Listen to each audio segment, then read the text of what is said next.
जय श्री राधे, जय श्री कृष्ण। देवी और सज्जनों, आप सभी का स्वागत है हमारे ब्रजवाणी टीवी चैनल में। और आप देख रहे हैं हमारा खास कार्यक्रम मन की बात संतों के साथ। और आज हमारे साथ इस मन की बात संतों के साथ में अपनी मन की बात लेकर के आए हैं बाराबंकी से चलकर आए हुए परम पूज्य ब्रह्मचारी श्री राम चैतन्य जी महाराज। पूज्य महाराज श्री, आपका बहुत बहुत स्वागत है हमारे स्टूडियो में। और आप इतनी दूर से चल कर के आए हैं तो मैं समझता हूँ जरूर कुछ न कुछ विशेष खास बात होगी, कुछ खास उद्देश्य होगा, तभी आप इतनी दूर से चल कर के आए हैं। तो महाराज श्री, आप जैसे हमारी पूर्व में चर्चा हुई थी थोड़ी सी महाराज श्री से, तो बहुत बड़ा देश और राष्ट्र के हित में आप एक संकल्प लेकर के अपनी यात्रा कर रहे हैं निस्वार्थ निश्चल भाव से। तो आइए हम महाराज श्री से जानते हैं कि क्या विचार हैं सारे समाज के लिए, क्या विचार हैं सारे देश के लिए, और क्या परिवर्तन आप इस वर्तमान में चल रही सरकार से आप क्या अपेक्षाएं रखते हैं, क्या परिवर्तन चाहते हैं। तो महाराज श्री, आपकी जो मन की बात है वो हमारे सभी दर्शकों के लिए, दर्शकों के सामने रखें ताकि ये बात पूरे देश तक, पूरे समाज तक जा सके। जी हाँ, जय श्री राधे। ये बात समाज के बीच जानी ही चाहिए थी और आपके माध्यम से जा रही, बहुत खुशी हो रही है। यह संदेश अपने आप में बहुत बड़ा परिवर्तन लाएगा।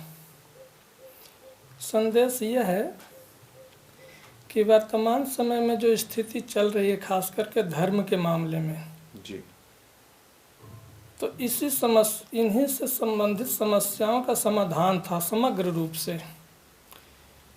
जैसे सुनने में तो आपको लगे कि बहुत बड़ी बात है, लेकिन ये कार्य संभव है, इतना यदि आपको दिख जाता है जी जी, तो प्रयास लोग करेंगे, समाज के लोग, तो अवश्य ही इसको संभव बना देंगे। बिल्कुल बिल्कुल। इसका यदि मैं शीर्षक बोलूं तो शीर्षक के रूप में यह कह सकते हैं कि वर्तमान समय में जो धर्म की व्यवस्था हो गई है, वर्तमान समय में मैंने पता किया है तो लगभग देश भर में लगभग 20 धर्मों की मान्यता के रूप में चल रहे हैं। तो मेरी चाहत थी कि इन सारे धर्मों की जगह ना एक धर्म की व्यवस्था होती।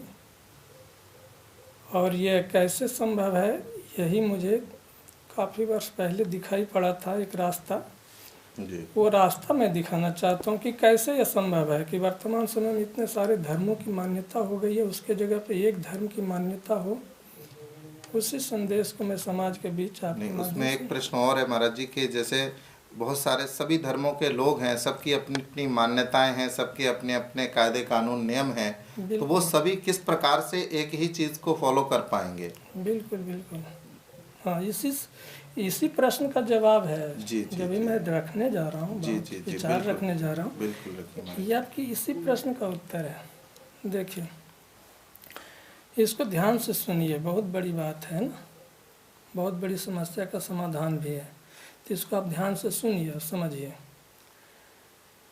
मैंने कहा सभी धर्मों के जगह पे एक धर्म की व्यवस्था होना, और आपने जो प्रश्न किया कितना बहुत बड़ी प्रश्न है ना। जी जी जी, तो इसका समाधान ये है कि सबसे पहले आप धर्म को जानिए, समझिए बढ़िया से, ठीक है। यानी परिभाषा पे आते हैं, धर्म आखिर है क्या। तो हमारा सनातन धर्म जो हिंदू धर्म के नाम से अब जाना जाने लगा है, उसमें इसकी परिभाषा दी गई है, धारयति इति धर्म। बिल्कुल, जिसको धारण किया जा सके, वही धर्म है। धारण करना चाहिए, धारण करने योग्य हो, उसे धर्म कहते हैं। तो यदि इस परिभाषा को समाज के बीच रखिए, समाज के बीच, तो और पूछिए कि हर एक कार्य को क्या पहचान देगा कि यह धर्म का है या नहीं है। जी। तो इस परिभाषा से सब कोई बढ़िया से नहीं समझ पाएंगे, वो हर एक कार्य को नहीं पहचान सकते कि यह धर्म का है या धर्म का है। तो धर्म और धर्म को बढ़िया से समझने के लिए आप धर्म के जो बारे में कुछ बोला जाए, बताया जाए, जिससे आपको पहचान हो जाए हर एक कार्य की, ठीक है ना। तो इसको समझने के लिए आप सबसे पहले अधर्म को जानिए, समझिए, जिसको आप बढ़िया से पहले से जानते हैं, समाज के हर एक लोग जानते समझते हैं, ठीक है। तो सभी लोग इस चीज़ को बढ़िया से जानते हैं कि अधर्म किसको कहा जाता है, अधर्म का मतलब क्या होता है। आप भी बढ़िया से जानते हैं कि अधर्म का मतलब कुकर्म होता है, है ना, गलत कार्य, पाप कर्म। इसके सिवा अधर्म का मतलब और कुछ नहीं होता, सब कोई जानते हैं। तो अधर्म का उल्टा हुआ धर्म। तो धर्म का मतलब फिर क्या हो गया? धर्म का मतलब हो गया अच्छे कार्य, पुण्य कर्म, सुकर्म, है ना। तो इस चीज़ को समाज के बीच आप देखिए बता करके, तब वो हर एक कार्य को पहचान सकता है कि धर्म किसको कहेंगे, है ना। तो धर्म की परिभाषा जो है, धर्म की परिभाषा को समझा जाता है। इसको समझने के लिए ये सबसे बढ़िया उपाय है ना, कि अधर्म को पहले जाने और फिर अधर्म का उल्टा धर्म है। तो धर्म को आप जान गए, सुकर्म होता है ना। गीता के अध्ययन करेंगे आप तो पाएंगे कि कर्तव्य को धर्म कहा हुआ है। धर्म जो समझाया गया है वह कर्तव्य को कहा गया है, कर्म का नाम है धर्म। तो अब आप समझ सकते हैं कि जब कर्तव्यों का नाम धर्म है तो फिर इस तरह का नाम नहीं रखा जा सकता। जितने धर्मों का नाम रखा हुआ है, या हिंदू धर्म की बात करें, या फिर ईसाई, या फिर इस्लाम, या जो भी धर्म का आप नाम जानते हैं, सिख अभी हाल फिलहाल कुछ समय पहले से है नाम धर्म के रूप में, अलग स्वतंत्र धर्म के रूप में नाम आने लगा है। तो इस तरह से नाम कर्तव्यों का नहीं रखा जाता, सुकर्मों का नाम नहीं हो सकता धर्म। तो जब ये धर्मों का नाम नहीं हुआ तो फिर क्या हुआ? अधर्म का नाम हो गया ना। बिल्कुल। यदि इस चीज़ को आप समझ रहे हैं तो लोगों के दिमाग में ये बात जाएगी, तो ये जो धर्म के नाम पे व्यवस्था हो गई है अलग अलग, वो अपने आप फिर समाप्त हो जाएगी। ठीक है ना जी। क्योंकि कोई भी चीज़ निर्माण होता है पहले दिमाग में होता है, उसके बाद व्यवहार में होता है। यदि दिमाग में यह खत्म होता है तो बाहर में भी खत्म हो जाता है। तो इसी से संबंधित एक उपाय था ये कि ये कार्य वर्तमान समय में जो स्थिति है वो आप देख रहे हैं, तो इसके जगह पे एक धर्म की व्यवस्था कैसे हो सकती है। ठीक है ना। तो उसी का एक उपाय था जो संदेश के रूप में आपके समक्ष है। वो यह है कि वर्तमान समय में अभी सुप्रीम कोर्ट का राम मंदिर के निर्माण से संबंधित एक फैसला आ गया है ना। उसमें नियम बनाने की बात आई है। तो सिर्फ मंदिर निर्माण से संबंधित नियम बनाया जाए, उसके जगह पे क्या किया जाना चाहिए कि एक भारतीय संविधान में संशोधन होना चाहिए जी। जिसमें यह होना चाहिए कि जिस तरह से सुप्रीम कोर्ट के मुख्य न्यायाधीश का पद है, राष्ट्रपति का पद है, फिर प्रधानमंत्री का पद है, उसी प्रकार से देश के एक देश गुरु का पद होना चाहिए जो आध्यात्मिक व्यक्ति के पास होने चाहिए, है ना। तो देश गुरु का एक पद का निर्माण होना चाहिए, उसका अलग से एक सचिवालय अपना होना चाहिए, उसकी व्यवस्था होनी ही चाहिए। और भारतीय संविधान में पंथ निरपेक्ष या धर्मनिरपेक्ष शब्द का जो प्रयोग किया गया है, उसका तो मतलब ही होता है धर्म के विपरीत कार्य करना। निरपेक्ष का मतलब होता है धर्म इधर जाएगा तो आप इधर जाएंगे, और जा ही रहा है। और इसी पंथ निरपेक्ष और धर्म निरपेक्ष शब्द के वजह से सरकार जो है मंदिर मस्जिद ये सब कोई पूजा स्थल का निर्माण नहीं करा सकता। और नियम बनाने की बात आ गई है, राम मंदिर बनाने की बात आ गई है, तो फिर नियम बनाने में क्या होगा? धर्म सापेक्ष के निरपेक्ष के जगह सापेक्ष यदि नहीं किया जाता है तो कैसे बनाना संभव हो पाएगा? तो धर्म निरपेक्ष के जगह धर्म सापेक्ष देश घोषित होना चाहिए। ठीक है ना, धर्म के साथ साथ कार्य करने का होना चाहिए।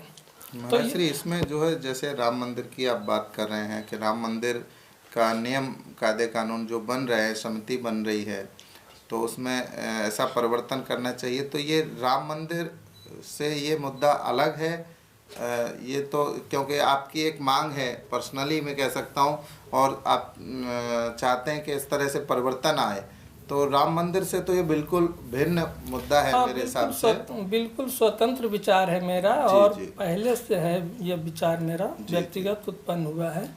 ये राम मंदिर से संबंधित नहीं, लेकिन चूंकि वर्तमान समय में स्थिति आ गई है, उसके लिए नियम बनने जा रहा है, इसलिए मैं ये विचार राम मंदिर का नाम मैंने ले लिया। लेकिन राम मंदिर से ज़्यादा कोई मतलब नहीं है। लेकिन जब नियम बन रहा है तो ऐसा नियम क्यों न बन जाए जो सारी व्यवस्था को परिवर्तन लाए और सारी समस्याओं का समाधान करे। आप इस चीज़ को समझिए। नियम तो जो है वो केवल मंदिर के लिए और मंदिर की समिति के लिए बन उसके रहे निर्माण से हैं। संबंधित बाकी है। ये जो आपकी मांग है, ये मैं समझता हूँ कि सारे देश और राष्ट्र में एक परिवर्तन लाने के लिए ये आपकी मांग बिल्कुल है। बिल्कुल बिल्कुल।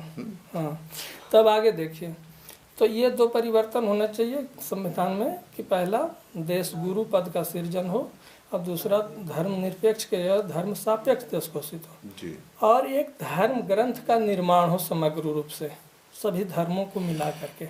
वह कैसे करेंगे अभी मैं रख रहा हूँ जी, अपनी बात। वो कैसे रखा जा सकता है, कैसे किया जा सकता है।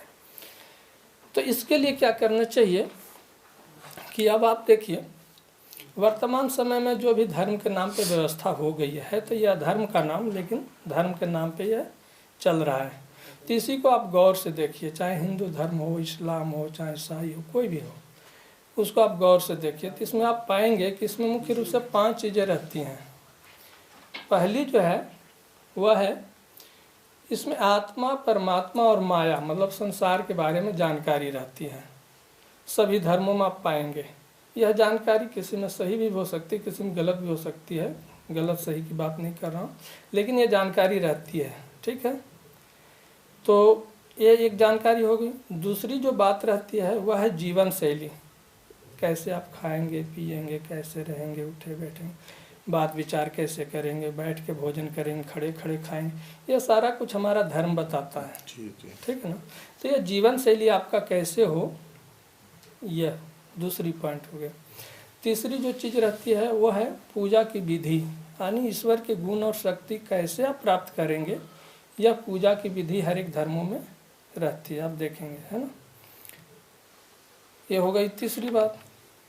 चौथी जो रहती है वो, ये सारी बातें जिन चीज़ों में लिखी रहती है वो धर्म ग्रंथ रहता है, सभी धर्मों में पाया जाता है ना। बिल्कुल। हाँ, ये चौथी चीज़ हो गई धर्म ग्रंथ। तो 5वीं जो चीज़ रहती है, सभी जगह सभी मिल करके सामूहिक रूप से जहाँ जा कर के ईश्वर के गुण और शक्ति प्राप्त करने की कार्य गतिविधि करते हैं, वह पूजा स्थल होता है, हर एक धर्म में पाया जाता है। तो मुख्य रूप से ये 5 चीज़ें है ना, मुख्य रूप से रहती हैं। तो अब हम चाहते हैं कि सभी वर्तमान समय के धर्मों की मान्यता समाप्त हो, उसके जगह एक धर्म की स्थापना हो जाए, व्यवस्था हो जाए। उसके लिए अब उपाय क्या है? तो उपाय यह है कि सभी धर्मों में जो आपने देखा पहला पॉइंट, आत्मा, परमात्मा और माया के बारे में जानकारी, उसको आप एक जगह कर दीजिए सभी धर्मों का।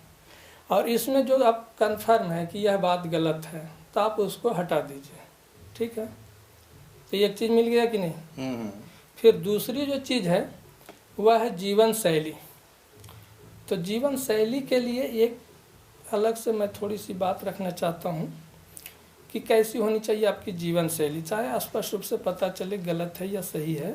इसके लिए अभी वर्तमान समय में जो है स्कूल कॉलेज में पढ़ाई जा रही है बात डार्विन का सिद्धांत, जिसमें आपने पढ़ा होगा कि पहले मनुष्य जंगलों में जंगली जानवर की तरह रहता था, बंदर की प्रजाति है, होमो सेपियंस का यह है। तो इसका मस्तिष्क बढ़ा और इसमें ज्ञान प्राप्त हुआ और विकास करके 2019 में आ गए। ठीक है ना। तो इस लाइन को आप देखें विकास के क्रम को, तो आपको मानना पड़ेगा कि एक समय में मनुष्य में पूरी तरह से 100% पशु गुण था, यदि आप इसको सही मानते हैं तो। ठीक है ना। चूँकि विश्व में पढ़ाया जा रहा है, सही गलत की बात बाद में कर लेंगे, लेकिन चूँकि पूरे विश्व में पढ़ाया जा रहा है, लोग जो मान रहे हैं इसको, तो उसको तो ये मानना ही पड़ेगा कि इस लाइन में कहीं न कहीं उसमें 100% पशु गुण था। तो धीरे धीरे इसमें मानवीय गुण बढ़ रहा है। तो जैसे जैसे मानवीय गुण बढ़ रहा है, पशु गुण धीरे धीरे घट रहा है। तो घटते घटते 2019 में आया है, आगे भी घटेगा पशु गुण। इसका मतलब पूरी तरह से 0% नहीं हुआ पशु गुण, और मानवीय गुण बढ़ रहा है तभी और बढ़ेगा। इसका मतलब 100% नहीं हुआ, यानी मनुष्य पूर्ण रूपेण मनुष्य नहीं हुआ। इसमें मानवीय गुण और पशु गुण दोनों पाया जाता है ना। तो मनुष्य चाहता क्या है? सुख और शांति, दुख और अशांति नहीं चाहता। तो आप थोड़ा सा सोचेंगे तो पता चलेगा कि मानवीय गुण की वजह से सुख और शांति है और पशु गुण की वजह से दुख और अशांति है। तो आप चाहते हैं सुख और शांति, तो मानवीय गुण बढ़ाना पड़ेगा और पशु गुण घटाना पड़ेगा। तो इसके लिए उपाय क्या है कि इस चीज़ को यदि आप स्कूल कॉलेज के पाठ्यक्रम में शामिल कर दें तो हर एक बच्चा इस बात का स्वीकार करेगा कि उसमें मानवीय गुण पशु गुण दोनों है। ये साबित करने जैसी बात हो गई। तो जिसको यह स्वीकार ही होगा कि हमारे अंदर पशु गुण है, तो वो अपने पशु गुण को कम करने की दिशा की ओर मुंह मोड़ लिया, यदि स्वीकार करता है तो, है ना। तो इतनी बात समझाने के बाद हर कोई स्वीकार करता है। तो अब दूसरी जो कदम हो जाएगी वह है कि मानवीय गुण पशु गुणों का पूरा लिस्ट बना लें, आइडेंटिफाई कर लें कि कौन कौन से कार्य मानवीय गुण का, कौन कौन से पशु गुण का है। अब फिर मैं आता हूँ वहीं पे, जो दूसरी पॉइंट थी वह है जीवन शैली। तो जीवन शैली जो है मानवीय गुणों पे आधारित कर दें, और पशु गुणों पे जो है, चूँकि आपने आइडेंटिफाई कर लिया, तो पशु गुणों पे पूरी तरह से प्रतिबंध लगा दें। तो इससे बढ़िया जीवन शैली और क्या होगी, है ना। तो दूसरा पॉइंट आपको मिल गया कि नहीं। फिर तीसरा जो पॉइंट है वह है ईश्वर का गुण और शक्ति प्राप्त करने की विधि। तो इसमें ज़्यादा कुछ उलझने की बात नहीं, जिसका जैसे है वैसे रहने दीजिए, ठीक है। इसमें किसी की गतिविधि यदि पशु गुणों पर आधारित है तो उस पर आप प्रतिबंध लगा दीजिए। तो पूजा करने की विधि मिल गई कि नहीं, है ना। और उसके बाद फिर ये सारी बातें जिसमें लिखी जाएंगी, ठीक है, सारी बातें जिसमें लिखी जाएंगी वो धर्म ग्रंथ हो जाएगा। धर्म ग्रंथ मिल गया, ठीक है ना। बिल्कुल। तो अब यह धर्म ग्रंथ जो तैयार हो गया, तो इसको भारतीय संविधान में आप लागू कर सकते हैं। भारतीय संविधान में यदि आप लागू कर दें तो सभी को धार्मिक नियम कानूनों को पालन करना पड़ेगा, फिर वो दंडनीय हो जाएगा पालन न करना, है कि नहीं। तो फिर लोगों के अंदर मानवीय गुण बढ़ने लगेगा, और जो उद्देश्य को लेकर के आपकी सारी गतिविधियां हैं, सुख और शांति, तो उस दिशा की ओर आप बढ़ सकेंगे समग्र रूप से। ये पूरे विश्व में किया जा सकता है। तब आप समझ गए होंगे। जी जी बिल्कुल। और चौथी जो बात रह जाती है, वो पांचवी जो बात रह गई वो है पूजा स्थल। तो पूजा स्थल के लिए आप ज़्यादा अलग अलग भी रख सकते हैं, यदि चाहे तो एक जगह कर सकते हैं। चूँकि धर्म ग्रंथ बन के लागू हो गया तो फिर पूजा स्थल अलग रहे चाहे एक जगह हो जाए, उससे ज़्यादा कोई फर्क नहीं पड़ेगा।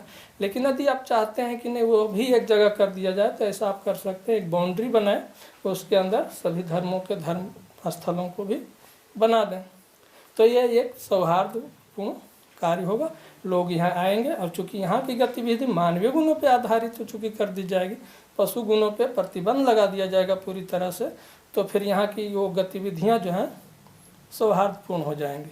यदि इस तरह की आप ज़रा सोचिए कि इस तरह की गतिविधि करके छोड़ दिया जाए तो आगे समय जब बीतेगा, है ना, तो वर्तमान समय में जो अलग अलग व्यवस्था है धर्मों की, उसके जगह एक धर्म की व्यवस्था हो जाएगी कि नहीं। बिल्कुल आप जरा सोचिए इस रास्ते को। बिल्कुल होगी महाराज जी। हालांकि ये कार्य इतना सरल नहीं है, और प्रत्येक धर्म जितने भी हैं उन सबको मानने जानने वाले लोगों को इसके लिए देश और समाज राष्ट्र हित के लिए उन्हें आगे आना होगा, अपनी सोच को विकसित करना होगा, और अपनी सोच के दायरे को बढ़ा करके देश और समाज के लिए सोचना होगा, तभी ये संभव हो सकता है। आज जो धर्म के नाम पर, जाति के नाम पर जो लोगों में झगड़े होते हैं, लड़ाइयाँ होती हैं, बड़े बड़े दंगे फसाद हो जाते हैं, वो सब के सब इस समाधान से मैं समझता हूँ कहीं ना कहीं दूर हो सकते हैं। दुनिया में समस्याएं बहुत हैं, लेकिन उनका समाधान अगर कहीं मिलता है तो संतों के पास, फकीरों के पास ही मिलता है, जो सिर्फ और सिर्फ प्रेम लुटाना जानते हैं, दूसरे का परोपकार और परमार्थ करना जानते हैं। महाराज श्री, आपने बहुत अच्छा विचार रखा, और अवश्य ही इस बात को समझने वाले लोग इसे समझेंगे और आपका अवश्य सहयोग करेंगे। मैं एक चीज़ और पूछना चाहता हूँ कि इतना बड़ा विचार आपके मन में आया तो किस पॉजिटिविटी की वजह से आया? आपको कैसे ये विश्वास मन में है, और कैसे आपके मन में विश्वास हुआ कि इतना बड़ा परिवर्तन हो सकता है, या आप इतने बड़े परिवर्तन के लिए एक मुहिम चला सकते हैं? ये कैसे मन में विचार आया आपके? हाँ, इसके पीछे एक रहस्य है जी। कोई भी कार्य ऐसे संपन्न नहीं हो सकता है ना, और ये विचार बहुत बड़ी विचार है। तो इसके बारे में मैं अपने आत्मविश्वास के बारे में कह सकता हूँ कि मुझे पूरा आत्मविश्वास है कि इसको मैं कार्यान्वयन कर दूंगा। किस आधार पे कह रहा हूँ वो मैं बता देना चाहता हूँ। देखिए, मेरे शरीर का जब जन्म हुआ, जैसे आप जन्म लिए, हम जन्म लिए, सब कोई जन्म लेते हैं, तो जन्म के समय में जो है ना, मेरे ललाट में त्रिशूल दिखाई पड़ता था। मेरे पिताजी हाई स्कूल में टीचर थे संस्कृत के। तो इस त्रिशूल के बारे में उन्होंने एक कॉपी में लिखी थी और इस त्रिशूल के देख करके ही मेरा नाम रखा गया था विष्णु भगवान।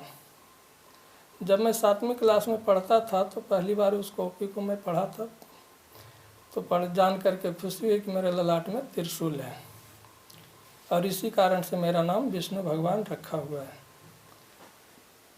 बाद में फिर पता चला मुझे कि सनातन धर्म में यह जानकारी पहले से, और मेरे पिताजी को भी यह जानकारी पहले से थी कि विष्णु भगवान जो है शंकर भगवान का त्रिशूल अपने ललाट में धारण किए हुए हैं।